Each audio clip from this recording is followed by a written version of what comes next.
El Señor esté con ustedes. Y con tu espíritu. Lectura del Santo Evangelio según San Mateo. Gloria a ti, Señor.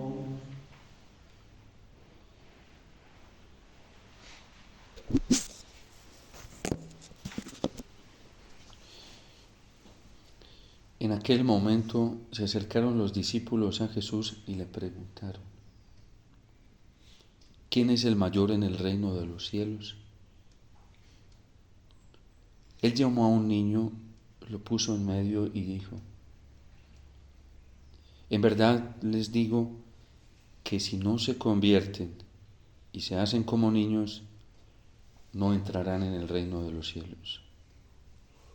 Por tanto, el que se haga pequeño como este niño, ese es el más grande en el reino de los cielos. El que acoge a un niño como este en mi nombre, me acoge a mí.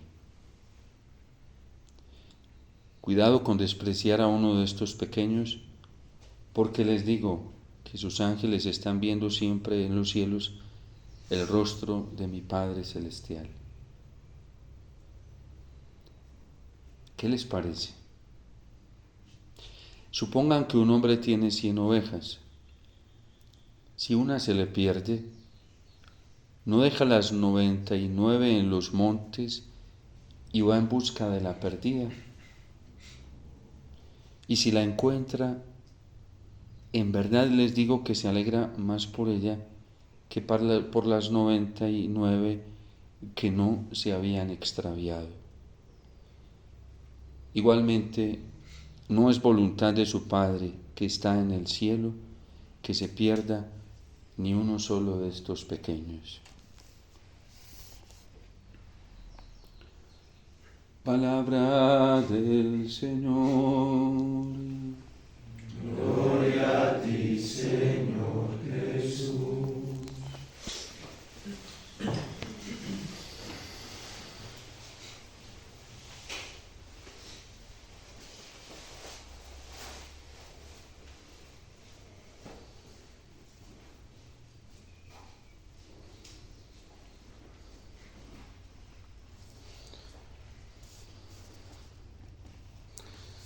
Podríamos hacernos la pregunta seguramente, como los interlocutores del Señor,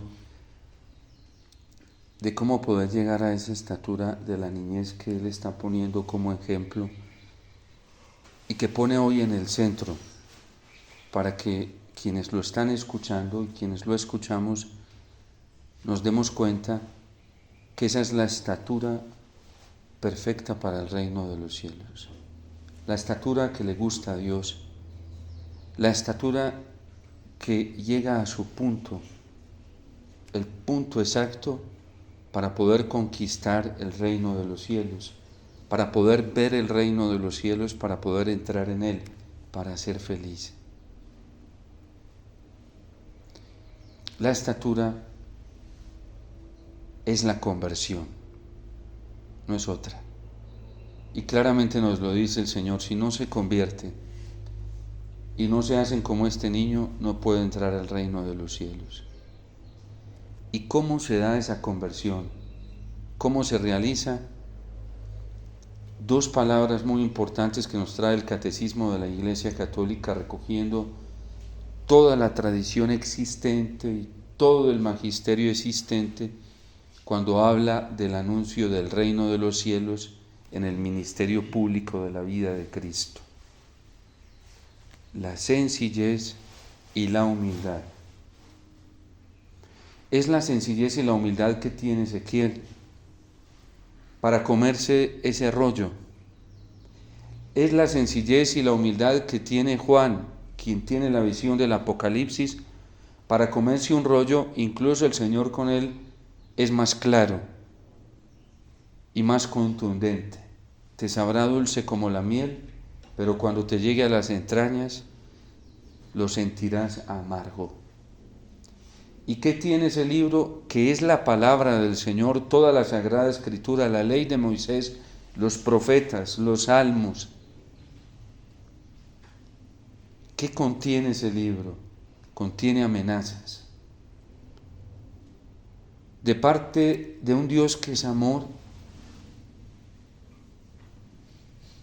y que está buscando todas las formas habidas y por haber para hacer reaccionar a un pueblo rebelde, de dura cerviz, que no quiere escucharlo,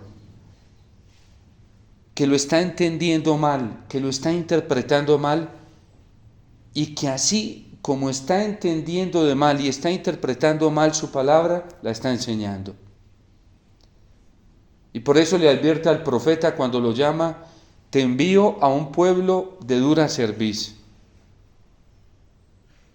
No te van a escuchar, es a la casa de Israel, a esos que dicen hacer mi voluntad, a esos que se ufanan con la boca en sus ritos y en sus cultos, cantando y haciendo culto y danzando, diciendo que yo soy el más grande para ellos, el más importante, como lo advirtió en el capítulo 1 del profeta Isaías.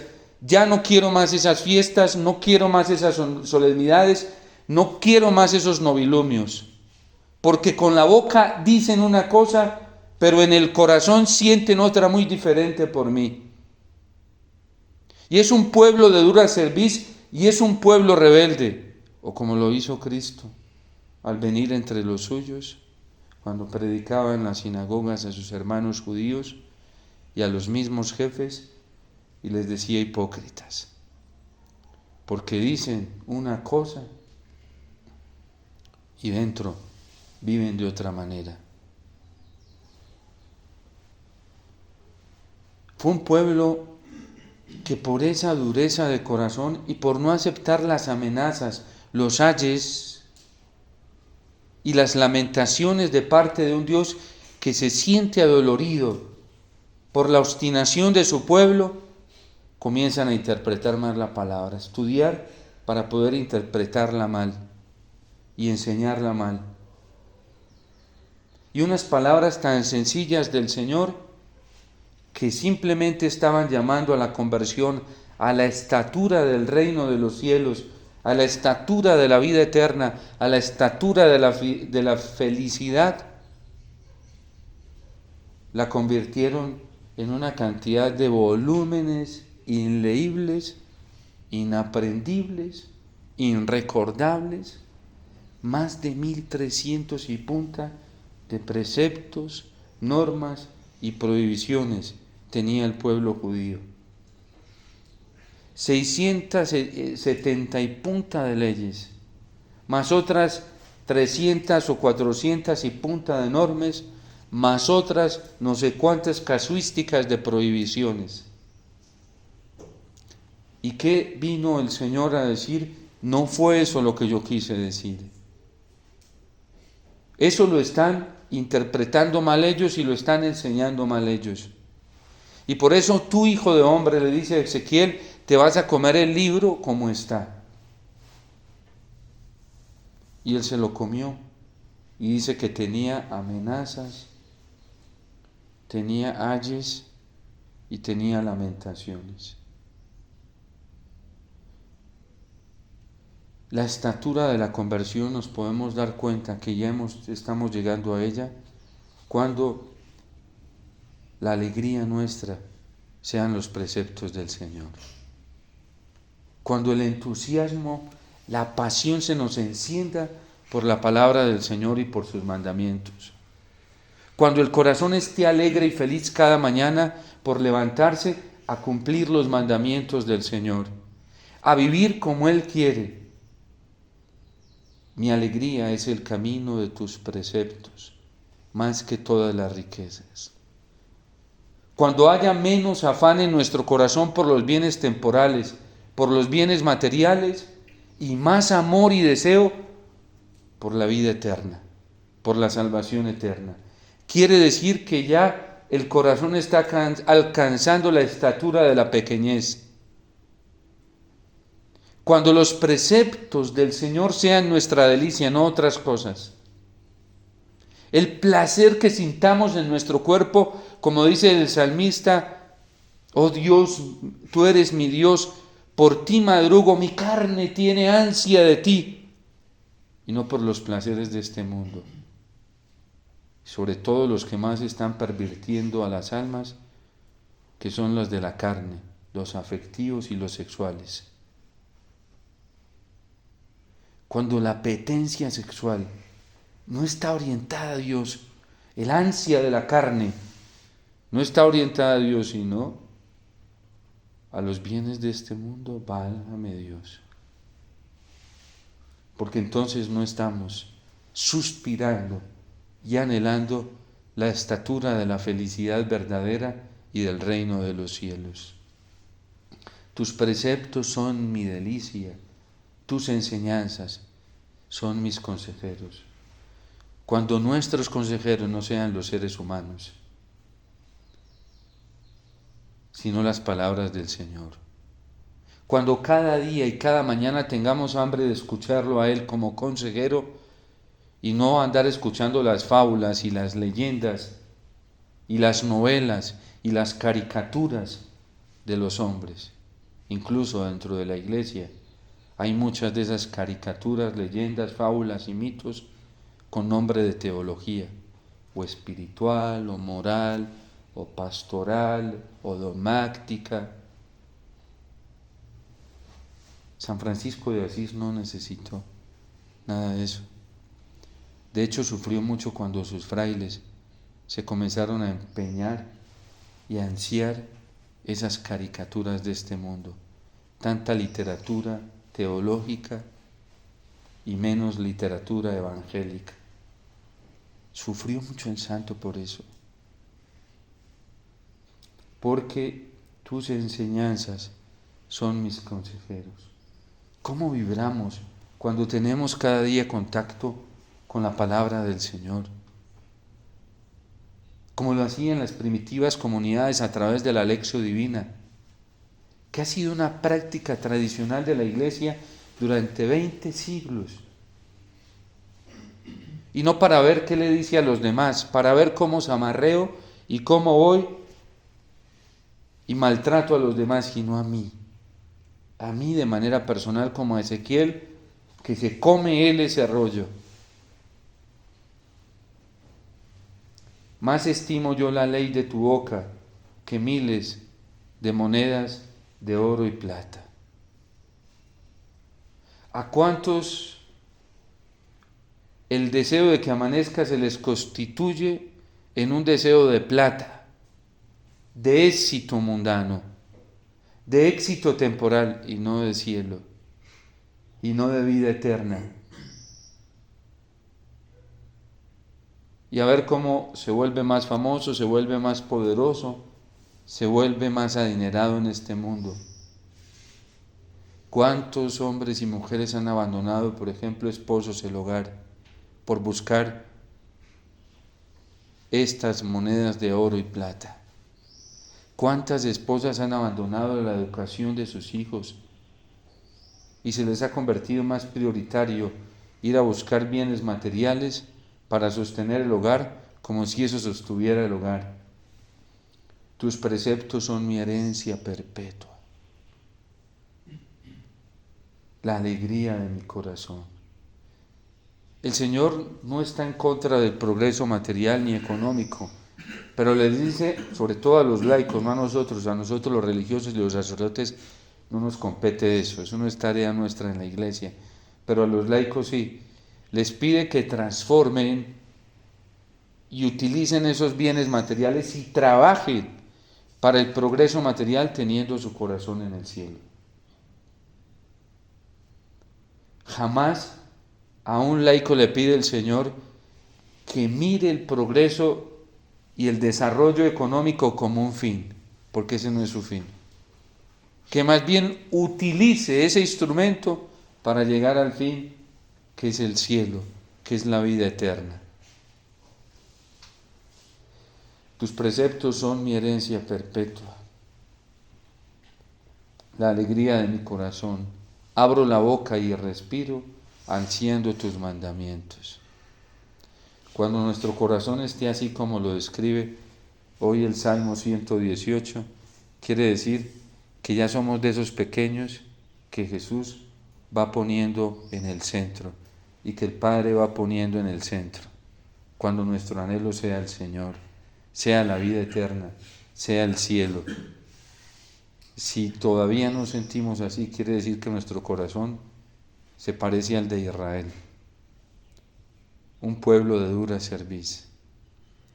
Y esa oveja todavía no está al punto para ser encontrada y ser montada en los hombros del buen pastor, que se alegra de encontrarla.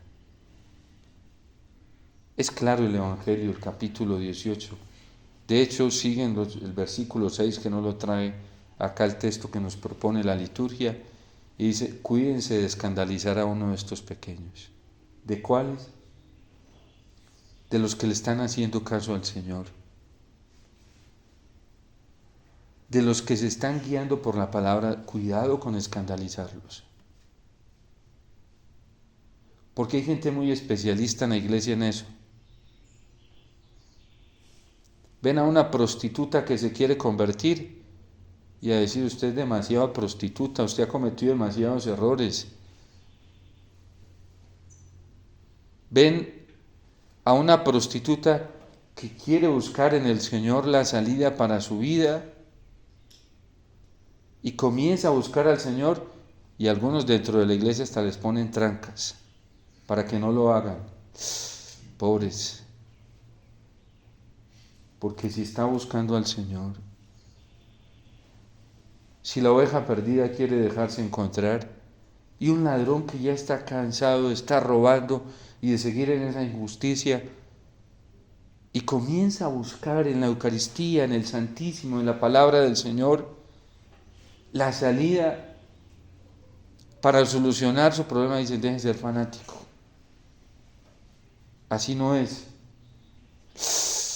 Hay de aquellos. Jesús trae una sentencia muy fuerte en el Evangelio: más les valdría que le amarraran una piedra de molino al cuello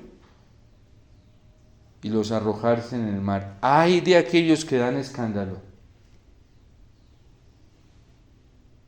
porque una persona quiere encontrar la salida para su salvación acercándose a la Virgen y rezando el Santo Rosario, y acercándose a la Eucaristía, y acercándose a la palabra de Dios, y acercándose a los sacramentos. Le dicen: ya eso es demasiado, mucho fanatismo. Pero seguramente que si la ven recurriendo a otros lugares, no hay problema, ¿sí? Si ven a esa persona buscando la tranquilidad de su vida en lo social, en lo mundano, no, eso está normal, aplausos. Así es. Es que hay que llevar una vida normal como cristianos. Y la vida normal para muchos cristianos es pagana, hasta para sacerdotes y obispos, y diáconos y religiosos y religiosas. Pero la alegría de ellos no es la voluntad del Señor, no es la palabra del Señor, no es el Evangelio. Y para allá el Señor le dice a Ezequiel: cuidado, te advierto que te mando a un pueblo de dura cerviz, y están duros, y son como una roca que se opondrán a ti. Pero si tú confías en mí, yo te voy a hacer más duro que ellos para anunciar mi palabra. No busques consuelo en ellos. Cuidado, porque eso les pasaba a los falsos profetas. Se terminaban pervirtiendo porque les gustaba todavía el consuelo humano y les daba miedo vivir y ejercer su misión sin la aceptación de los hombres. ¿Y qué nos pasa a veces en la iglesia, los sacerdotes? ¿Para qué celebramos la Eucaristía muchas veces? Para que le guste a la gente. De hecho, nos dejamos enredar tan fácilmente de ir a preguntar a ver si les gustó o no les gustó. Y eso es lo peor que le puede pasar a un profeta. El Señor ya le describe cómo está el pueblo, ya le da una estadística de cómo está. ¿Y quién conoce mejor al pueblo que el Señor? No son los estadistas y matemáticos, no son los psicólogos o los grandes profesionales de lo humano. La Gaudium et Spes nos dijo que el misterio del hombre solo se esclarece a la luz del Verbo encarnado, y que Dios que se hizo hombre puede hablarnos con una profundidad y exactitud del hombre, pues porque se metió en nuestros zapatos. Y desde entonces nadie conoce más al hombre y lo humano y su conducta y su misterio que Cristo mismo. No hay una escuela de humanidad más clara, más profunda, más real, más precisa que el corazón de Cristo. No son las universidades de humanismo. Son una ayuda, un instrumento para llegar a la gran fuente de humanidad que es Cristo. Pero no son los doctorados, ni maestrías, ni licenciaturas, ni doctorados honoris causa. No, es Cristo. Hoy hay demasiado maestro dentro de la iglesia, pero no para conducir la gente al Señor y hacerla dependiente de la Eucaristía, de los sacramentos, de su palabra, sino para hacerla dependiente de ellos, o del mundo, o de lo eterno, o de lo temporal. Y San Pedro ya nos advierte en sus 2 cartas: cuídense de los falsos maestros, cuídense de los falsos doctores, cuídense de los falsos profetas. También San Pablo nos lo advierte. Y el Señor también nos dice: cuídense de la levadura de los fariseos. El Papa Francisco lo traduce diciendo: es un espíritu mundano que se va metiendo en la forma de pensar, en la forma de ver, en la forma de actuar. Y a los sacerdotes nos los ha advertido en las últimas misas crismales que ha celebrado, y los religiosos también nos lo ha advertido: cuidado con ese espíritu mundano. Y la gente comienza a edificarse un Dios diferente al del Evangelio, porque ya no tenemos el Evangelio y la palabra de Dios como criterio fundamental. Y eso es muy dañino. Un cristiano que no se haya comido el rollo y lo haya asimilado y lo haya acogido, que es la palabra de Dios, pues sabemos que está vulnerable para dejarse arrastrar y dejarse engañar muy fácilmente.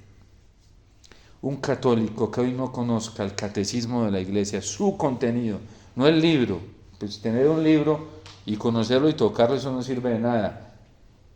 Comerse ese rollo y tener ese contenido adentro y asimilarlo y convertirlo en conducta de vida, en vida, es un católico que está en un peligro, o está muy mal, o está en un peligro muy grande. Muy grande. Pues esa es la estatura. En este Evangelio de San Mateo capítulo 15, versículos del 1 hasta el final, que termina toda esta narración, está hablando en esta lógica el Señor. Hay de aquellos que escandalicen a uno de esos pequeños que han creído en mí. Más les valdría que le amarraran una piedra de molino y lo arrojasen al mar. Y dice el Señor: en el mundo siempre van a tener escándalos, pero hay de aquel que los comete. Hay de aquellos que le colocan tropiezos a la gente que quiere buscar al Señor. Hay de aquellos que viven metiéndole zancadillas a los que quieren ser fieles al Señor. Porque les aseguro, dice el Señor, que sus ángeles ven el rostro de mi Padre día y noche en el reino de los cielos. Hay de aquellos que se dedican a señalar, a condenar, porque alguien quiere buscar al Señor. El Señor trae sentencias muy fuertes, porque uno no puede ser piedra de tropiezo para quien quiere buscar al Señor, para quien quiere amarlo, para quien quiere ser fiel a sus mandamientos, para que quien quiere seguir en la línea de sus mandamientos. Eso solo lo hace el mal. Y nosotros no podemos dejarnos viciar de esa levadura fariseica que se convertía en un obstáculo en nombre de Dios, porque lo hacían en nombre de Dios, en un obstáculo para que la gente se acercara a Jesús y se pudiera sentar a la mesa con Jesús. ¿Qué les parece? Supongan que un hombre tiene 100 ovejas. Si una se le pierde, no deja las 99 en los montes y se va en busca de la perdida. Y si la encuentra, tan bonito que es cuando el hijo pródigo reconoce, se come el libro, el rollo, y reconoce que había fallado, se la había embarrado y que Dios tiene toda la razón y que él fue un pecador y que la única salida es arrepentirse y comenzar un propósito de enmienda, no seguir en la vida que lleva, sino ponerse en camino hacia el Padre. Y el Padre allá lo estaba con su mirada buscando. Y cuando lo vio venir, salió a su encuentro. Pero porque este fue pequeño, se hizo pequeño. El problema no era que hubiera pecado, porque eso no es problema para Dios. El problema de muchos es que están allá en el fango y no quieren reconocer, no quieren aceptar que se la embarraron, no quieren aceptar que la forma de vida que llevan no es la correcta, no quieren aceptar el nivel de soberbia en el que se vive, no quieren aceptar su dureza de corazón, no quieren aceptar su testarudez, no la quieren aceptar. Y eso sí es un problema grave en la realidad del reino de los... Porque eso impide, eso es un blindaje para la misericordia del Señor. Pero este hijo dice, sí, mía la culpa, es mía, de nadie más, yo me la embarré, soy yo soy el problema, no son los demás, no es afuera, soy yo el problema. Y yo quiero ir donde mi Padre a pedirle que me ayude, porque yo soy el problema, no son los demás, no es Dios. Y se pone en camino y el Padre lo ve así. Y el Padre sale a su encuentro y se echa en su cuello y lo besa efusivamente. Y hasta viene y lo viste y hace fiesta. ¿Hasta cuándo vamos a seguir nosotros culpando a los demás de lo que nosotros hemos hecho? De los errores. Y gente así se encuentra uno en la iglesia por montones. Sacerdotes, la culpa es de los obispos, la culpa es de este otro sacerdote. Religiosos y religiosas, es que la culpa es de este otro. Eso es mediocre. En familias es que la culpa es de allá, de allá, de allá. Si yo no hubiera tenido un papá así, una mamá. Y si tu papá no fue perfecto y tu mamá no fue perfecto, pues tienes a Dios. Búscalo. Pero esos procesos de sanación y talleres que solo son para echarle la culpa a los demás y no para reconocer la propia falta, la responsabilidad personal, son un daño muy grande. La redención empieza cuando yo reconozco. La sanación interior empieza cuando yo reconozco mi culpa, mi pecado. Tengo siempre presente mi culpa y mi pecado. Contra ti solo pequé, cometí la maldad. No es que es por culpa de Juan y de Mateo. En las comunidades religiosas no es que es por culpa de si este no fuera así, eso es mediocre. Eso solo lo dice una persona mediocre, superficial, que no busca a Dios con todo su corazón, porque si lo buscara dice, no hay problema, aquí tengo la solución y en Dios lo encuentro todo. O un sacerdote diga, es que el problema es del obispo, el problema es de este sacerdote, eso es mediocre. O el problema es del papa, eso es mediocre. Eso es ser demasiado superficial en la vida. O sea que tú no estás buscando al Señor, sino que estás buscando a ese sacerdote, a ese obispo. Para eso estás en la iglesia, para buscar al Papa como tu salida. Ese es el tranquilizador de tu conciencia. San Pablo dice, los problemas de conciencia yo no los soluciono ni siquiera con mi misma conciencia. Los soluciono con el Señor. Es que cuando uno tiene duro el corazón, cuando el nivel de soberbia es tan alto y la ceguera es tan grande, Todos son culpables, menos yo. Yo soy la víctima. Yo soy solo una víctima. Una pobre víctima. La única víctima en la iglesia y en el mundo, no hay otra. Yo. Y cuando una persona se encierra en sí misma así, ¡oh! Dios mío, el único que la puede sacar de ahí es el Señor, nadie más. Ni los pobres psicólogos con todo el esfuerzo que hacen, ni los pobres psiquiatras. Y así hay mucha gente. Yo atiendo todos los días, me encuentro esa realidad todos los días. Y solo es tan sencillo hacerse pequeños. Si no se convierten y se hacen como un niño, no pueden entrar en el reino de los cielos. Hay que comernos el libro como está, no trasquilando, no, como está, con las amenazas, con los ayes y con las lamentaciones. Hay personas que tienen problemas muy serios para leer la Sagrada Escritura, muy serios, no son capaces, porque no les gusta que el Señor nos diga o les diga, tienes que cambiar. No, esas paginitas las pasamos, eso no es conmigo. Vamos a pasarnos para otro lado. Vamos a buscar unas palabritas más bonitas, ¿sí? Es un problema serio de falta de conversión. Y por eso, pues hoy el Señor nos pone la estatura clara en el Evangelio. El verbo que utiliza San Mateo, en griego, lo habla clarísimo, es conversión. Y aquí esta traducción lo trae muy afín. Si no se convierte. Está hablando de conversión de vida, radical al Señor. Y si la encuentra, en verdad les digo que se alegra más por ella que para los 99 que no se habían extraviado. Dios ha venido a la tierra a buscar la oveja extraviada. Las otras 99 ya están en el cielo, no se le van a perder. Pero ha salido del cielo y ha venido a la tierra a buscar la oveja extraviada.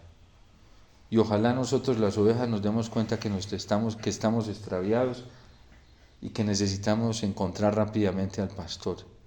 Y comencemos a balar y a bramar, chillando dentro de nosotros, llorando en el sentido estricto de balar, sí,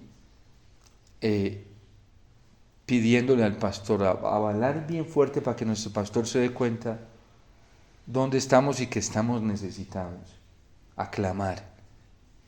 Y eso se hace orando y suplicando al Señor y vigilando, no durmiendo, suplicando al Señor si somos conscientes de la necesidad tan grande que tenemos de Él. El Señor le dice al profeta, igual tienes que hablar de todo esto. Escuchen o no te escuchen, debes hacerlo. Hasta que mi pueblo se dé cuenta que necesita llegar a esta estatura de la pequeñez, y entonces entre más pequeños seamos, pues más grande será la alegría en el reino de los cielos. Pedimos a la Virgen en estos tiempos, ella como madre que nos ha venido a recordar este mensaje del rollo en las diferentes apariciones, llamándonos a una conversión sincera y de corazón. Es sencillo, es solo volver al Señor y ya, que nosotros seamos atentos, dóciles, sencillos y humildes para comernos este rollo, para asimilarlo, para obedecerlo y llegar a decir como el salmista, mi alegría es el camino de tus preceptos.